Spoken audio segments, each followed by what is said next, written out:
प्रेम शुक्ला जी, लगातार विपक्षी दलों की ओर से हंगामा किया जा रहा है इस बात को लेकर कि उन्होंने तो सिर्फ जांच की मांग की, उनको निलंबित कर दिया हंगामा करने के आरोप में। जबकि दूसरी तरफ बीजेपी के जिस सांसद के विजिटर पास पर इन दोनों की एंट्री सदन के भीतर हुई थी, उनके खिलाफ अब तक कोई कार्रवाई क्यों नहीं हुई है? प्रताप सिम्हा के खिलाफ कार्रवाई कब की जाएगी, ये सवाल पूछा जा रहा है। चित्रा जी, उनको जांच की मांग के लिए नहीं बल्कि हंगामा खड़ा करने के लिए, संसद की जो प्रक्रिया है उसकी अवमानना करने के लिए उनको जो है निलंबित किया गया। और संसद में हंगामा खड़ा करने के लिए कोई निमंत्रित नहीं है।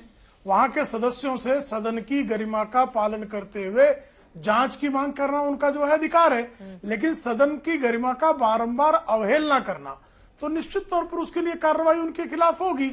जहां तक रही प्रताप सिम्हा की बात, तो जब उसकी जांच हो रही मामले की, अगर प्रताप सिम्हा की कोई भूमिका होगी तो उनके खिलाफ भी कार्रवाई स्वाभाविक तौर पर लोकसभा अध्यक्ष जी करेंगे।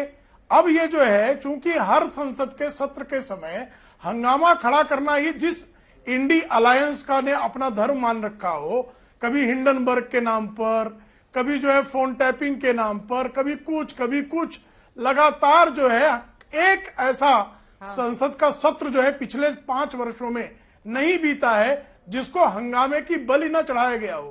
तो इस बार इनको दारुण पराभव के बाद और कोई मार्ग नहीं सूझ रहा था। लेकिन मामला तो आप देख रहे हैं कि तपस राय के साथ किस तरह से जो मामला तो गंभीर है। 2 लोग लोकसभा के भीतर जाकर वहां पर इस तरह की हरकत करने में कामयाब होते हैं, तो विपक्ष का तो ये काम है वो सरकार से जवाब मांगेगा। अत्यंत गंभीर मामला है, निश्चित तौर पर मांगना चाहिए, लेकिन विपक्ष को षड्यंत्र में तो नहीं शामिल होना चाहिए। विपक्ष के जो असीम सरोदे जो वकील खड़े हुए हैं वो राहुल गांधी के साथ किस तरह से घूम रहे हैं, ये तस्वीर देख लीजिए। राहुल गांधी के साथ असीम सरोदे की क्या मैत्री है, ये तस्वीर देख लीजिए। ललित झा जो है वो तपस रॉय से उनके क्या संबंध है, ये तस्वीर देख लीजिए। अब जो है जो षड्यंत्र रचकर जो है और उनके समर्थन में जो है कैंपेन चलाएं, आप जो है सदन में आतंकी गतिविधियों जैसी गतिविधि करने वाले लोगों के समर्थन में नैरेटिव खड़ा करें, उनके समर्थन में हंगामा खड़ा करें, ये उनसे अपेक्षा है क्या? उनसे अपेक्षा ये है कि जिन लोगों ने संसद की गरिमा को भंग कर सुरक्षा में इतनी बड़ी सेंध लगाई है, ऐसे सेंध लगाने वालों के खिलाफ कार्रवाई में उन्होंने जांच में सहयोग करना चाहिए। ठीक है, अब मैं जवाब ले लेती हूँ। बीजेपी की ओर से टीएमसी पर लगातार हमला किया जा रहा है। 1974 में भी, 1974 में पिस्टल लेकर लोग चले आए थे। मैं संजीत झा जी आपके पास आऊंगी, अनुराग जी भी हमारे साथ जुड़े हुए हैं, लेकिन बादल देवनाथ जी आपके पास आते हैं। रिवॉल्वर लेके जो लोग आए, ललित भारतीय जनता पार्टी तब भी भारतीय जनसंघ के लोगों ने हंगामा नहीं किया। ठीक है सर, ललित झा जो मुख्य षड्यंत्रकारी अब तक की जांच में बताया जा रहा है, उसके टीएमसी नेताओं से संबंध हैं, वो यूथ लीडर से जुड़ा हुआ है और भी कई आरोप लगाए गए हैं शुभेंदु अधिकारी की ओर से। इस पर जवाब दीजिए। कई ऐसी तस्वीरें भी हैं जो बीजेपी के नेता लगातार दिखा रहे हैं।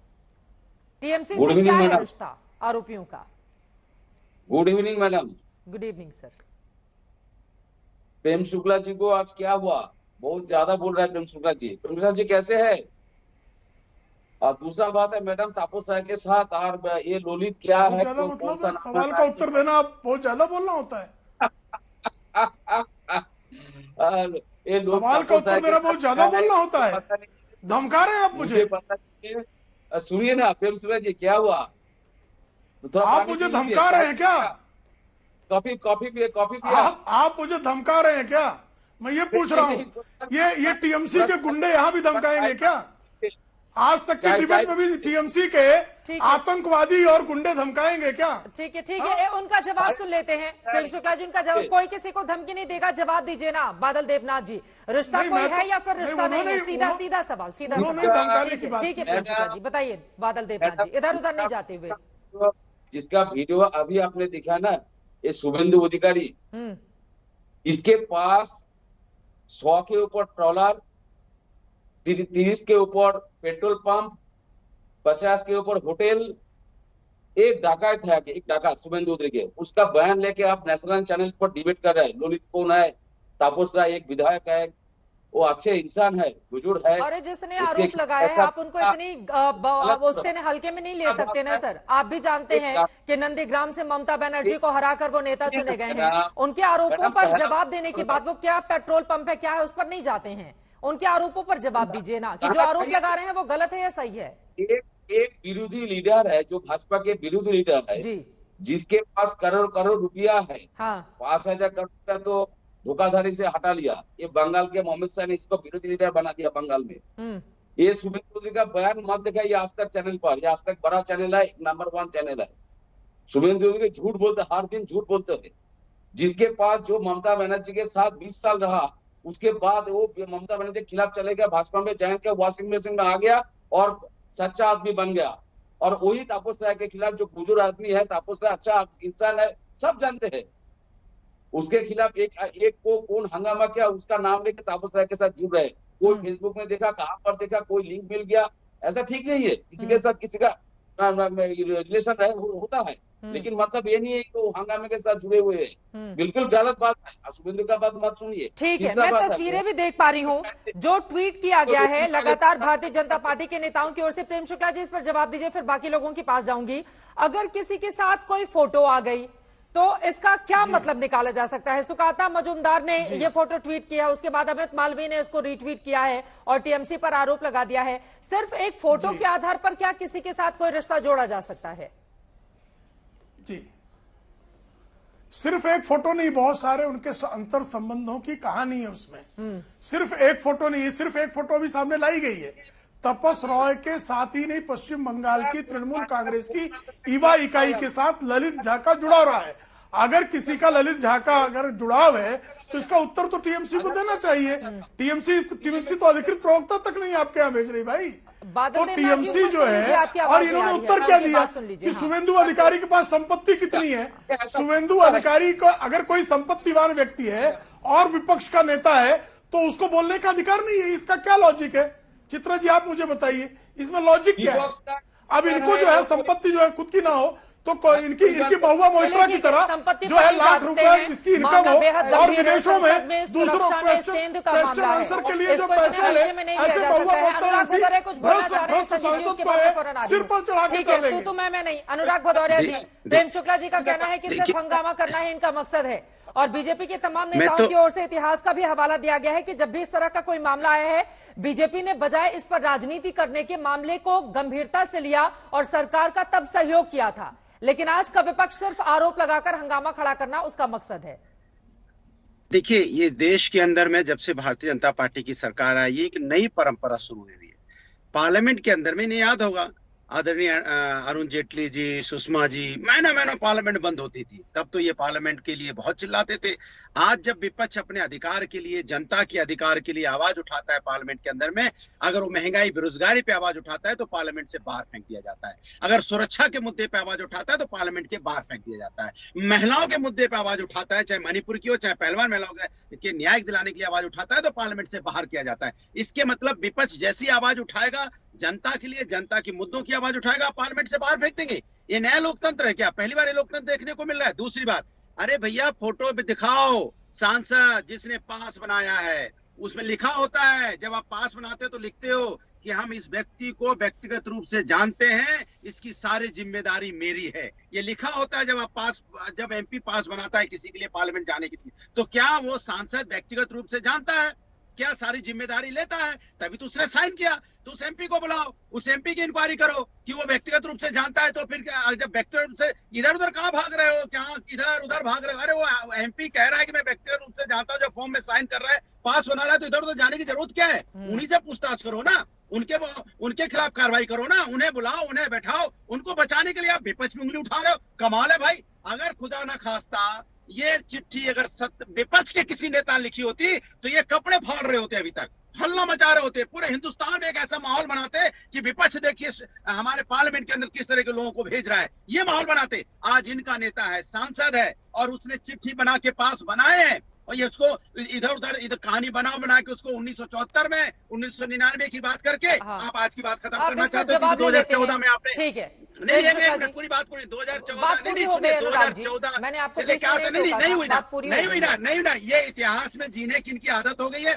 ये जो सरकार है भारतीय जनता पार्टी सरकार हर चीज की जिम्मेदारी से भागती है। कोई भी इश्यू आता है तो प्रेम शुक्ला जी से बात दीजिए, इश्यू को दबाने की कोशिश करती है, चिंता की बात है। प्रेम शुक्ला जी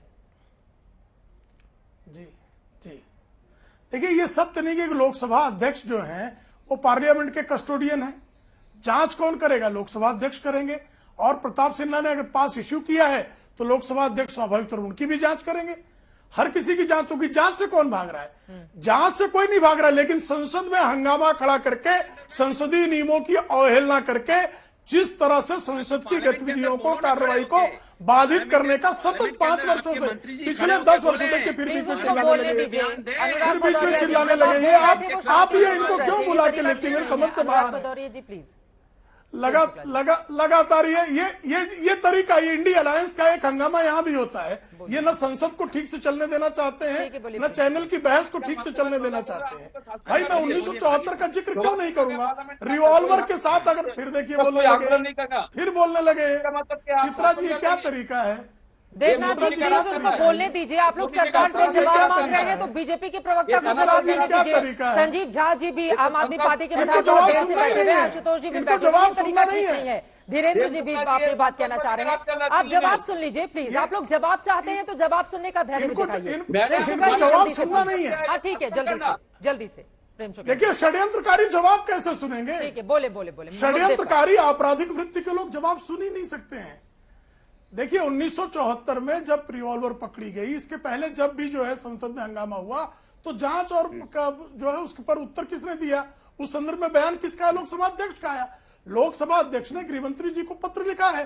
पत्र के अनुकूल जांच चल रही है, उसकी समिति गठित हुई है। ठीक है। अब उसकी समिति की रिपोर्ट आने के पहले चूंकि समाजवादी पार्टी के भदौरिया को खराब लग रहा है, इसलिए तो नहीं उस पर चर्चा होगी। संजीव झा जी अब सीधे आपके पास आते हैं। ठीक है सर, अब संजीव झा जी ठीक है, वो भी बहुत देर से बैठे हैं, बाकी 3 मेहमान बिल्कुल एक भी टिप्पणी नहीं हो पाई उनकी। ओके संजीव झा जी, लोकसभा स्पीकर की ओर से सदन को विश्वास में लिया गया, फ्लोर ऑफ द हाउस के तमाम नेताओं से बातचीत की गई, मामले की जांच के आदेश दे दिए गए, कमेटी बिठा दी गई।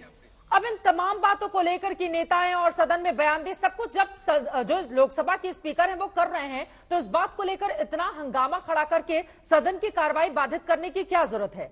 क्योंकि जिस समय लोकसभा में ये सब कुछ हुआ, जब 2 युवक वहां पर पहुंचे थे, वहां पर विपक्ष के भी तमाम सांसद थे, वहां पर भारतीय जनता पार्टी के भी सांसद थे, दोनों ही पक्षों के लोग थे। तो लोकसभा स्पीकर अपनी कार्रवाई को आगे बढ़ा रहे हैं, फिर इतना हंगामा किस बात को लेकर? देखिए चित्रा जी, ये कोई सामान्य घटना नहीं है। 13 दिसंबर 2001 के बाद ये दूसरी बार ये कोशिश की गई और इस तरह की घटना हुई। एक बात बताइए, जब नए पार्लियामेंट का उद्घाटन हुआ था तो तमाम तरह की सिक्योरिटी कवर की बड़ी चर्चा हुई थी, किस किस तरह की सिक्योरिटी बढ़ती जा रही है। और आप लोग तो पत्रकार हैं, जाते होंगे पार्लियामेंट, 4 बार सिक्योरिटी कवर का पार करना पड़ता है। तो उसके बाद ये स्मोक गन लेकर वो कैसे चला गया, इसकी जांच होनी चाहिए। आपने ही कहा कि आपके चैनल पर गृह मंत्री जी आए और उन्होंने विस्तार से आपसे बताया, तो अगर वो बाहर चैनल पर बात कर सकते हैं तो पार्लियामेंट में चर्चा क्यों नहीं हो सकती है? पार्लियामेंट को जानकारी क्यों नहीं दे सकते हैं? पूरे देश के लोगों ने अपने अपने जगह से जनप्रतिनिधि को चुना है कि वहां पर पार्लियामेंट में जाकर सवाल करें और पार्लियामेंट में जवाब हो।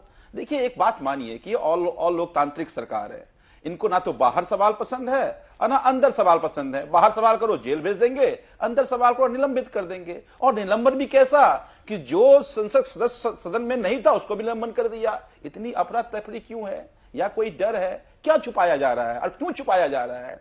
जो कुछ भी घटना हुई है विस्तार से बताइए, और आप क्या कर रहे हैं वो भी विस्तार से बताइए। इसको बताने में आखिर इस तरह का गुरेज क्यों, तो सवाल तो बनता है ना। लेकिन उधर से कहा जा रहा है कि इस पूरे मामले में संसद में जो कुछ भी हुआ संजीव जी, वो पूरे देश ने देखा। अब इसमें चर्चा कराए जाने की जरूरत है या सुरक्षा में चूक कहां हुई उसकी जांच कराकर सुरक्षा को दुरुस्त कराए जाने की जरूरत है? आज चित्रा जी पूरा देश चिंतित है। देखिए अब लोगों को लगने लगा है कि प्रधानमंत्री के हाथ में देश सुरक्षित नहीं है।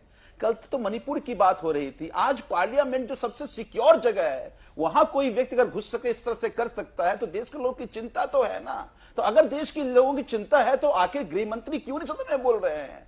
और अपोजिशन का ये अधिकार है। भाई सुषमा स्वराज जी कहते थे, अरुण जेटली जी कहते थे कि अपोजिशन का काम है कि इस बात को लेकर प्रोटेस्ट करे और बात करे तो निलंबन कर देंगे, निकाल देंगे। आप डराने की कोशिश कर रहे हैं। ठीक है। तो मुझे ये लगता है कि संसदीय अपनी गरिमा और परंपरा सबको तार तार कर रही है सरकार, और मुझे लगता है कि आप इतनी आसानी से बच नहीं सकते। एक बात बता दूं मैं आपको कि इतनी सारी जांच हो रही है, क्यों नहीं बुला के पूछा जा रहा उस सांसद जी को जिन्होंने ये पास बनाया था? हाँ। आप बताइए, यही तो जानना चाहती है ना, बनाया बताए गृह मंत्री जी कि पूछताछ हुई कि नहीं है, किस बना पर उन्होंने पास इशू किया, कैसे हुआ, वो कौन लोग थे, टीएमसी से फोटो आ गया, फलाने से फोटो आ गया, जिसने पास बनाया उससे पूछताछ नहीं हुई, चूंकि भारतीय जनता पार्टी का वो सांसद बोलिए धीरेन्द्र जी। इम्यून है। हाँ। उस पर कोई जांच नहीं होगी, कोई कार्रवाई नहीं होगी। हाँ।